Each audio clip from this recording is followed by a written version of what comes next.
আসসালামু আলাইকুম, hi everyone, শুভ দুপুর। আমরা এখন আসছিল ভৈরব, এই যে ভৈরব ব্রিজ, এই যে মেঘনা পেট্রোলিয়াম লিমিটেড, এটার এই পাশে। এখানে আসার পরে পরে জোহরের আজান দিছে, পরে জোহরের নামাজটা আদায় করতে আসছি। মসজিদটা কোথায়? পরে আইসা দেখলাম আসলে না, যদি আসতাম ভৈরব তাহলে এরকম একটা জিনিস দেখতে পারতাম না। 1341 সালের একটা মসজিদ, প্রায় 100 বছর আগে এই মসজিদটি নির্মাণ হয়েছিল। দেখেন,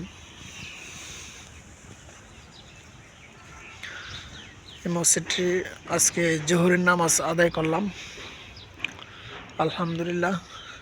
আসলে ভৈরব যদি না আসতাম তাহলে দেখতে পারতাম না, আর নামাজ ওই মসজিদে আদায় করতে পারতাম না আর কি। সো এক ওসিলায় কোন ওসিলায় আসছে, একটা ওসিলা অফিসের কাজে আসছিলাম তো ভৈরবে, তো ওই ওসিলায় আর কি এই মসজিদটার ভিতরে জোহরের নামাজ আদায় করলাম, আলহামদুলিল্লাহ, শুকর আলহামদুলিল্লাহ।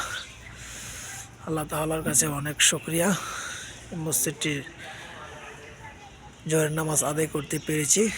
সো সবাই ভালো থাকবেন, সুস্থ থাকবেন, আল্লাহ হাফেজ।